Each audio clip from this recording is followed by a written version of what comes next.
Matapos ang isang matinding bakbakan sa Portland, nakamit lang Los Angeles Lakers ang kanilang ika-6 na panalo ngayong season, 123-115, laban sa Trail Blazers. Pero hindi si LeBron, hindi nagpasiklab ng 25 puntos at 6 assists off the bench sa isa sa pinaka-inspiring na performance ng season. Sa unang kalahati ng laro, tila hirap ang Lakers makahanap ng ritmo. Maagang lumamang ang Portland sa pangunguna ng kanilang backcourt habang tila kulang sa energy ang bench unit ng LA. Pero dito na pumasok si Nick Smith Jr., ang two-way player mula South Bay Lakers na muling pinatunayan na kaya niyang makipagsabayan sa NBA level. Sa second quarter, sa loob lang ng ilang minuto, minado siyang tulungan ang kupunan na makuha ang panalo. Pagbalik sa court, tila walang bakas ng panghihina. Umiskor siya ng 15 puntos sa third quarter alone habang nagpatakbo ng mas fluid na offense para sa Lakers. Nagkaroon ng mas magandang spacing, mas mabilis na ball movement at nakapagpatakbo sila ng 38-point third quarter,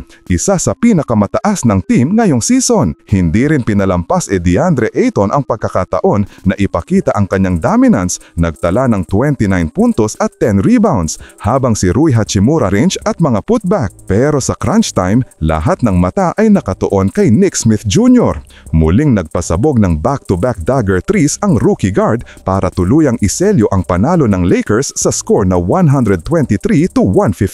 Matapos ang laro, ibinahagi ni Smith Jr. sa Spectrum SN na kahit nagsusuka siya sa halftime, hindi siya papayag na hindi maglaro dahil alam niyang kailangan siya ng team. Ayon hinaharap ng Lakers, ang ganitong klaseng performance ay literal na game changer.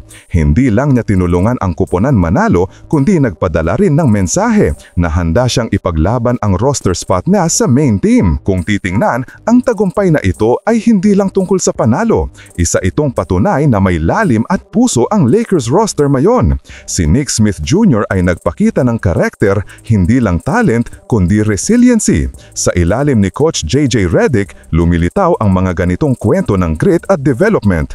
Kung magpapatuloy ito, magiging malaking tulong siya sa backcourt rotation ng Lakers, lalo na sa mga larong kailangan may energy at instant offense mula sa bench. I-comment nyo na lang po sa ibaba ang inyong opinyon at huwag kalimutang mag-subscribe sa aking channel. Maraming salamat po!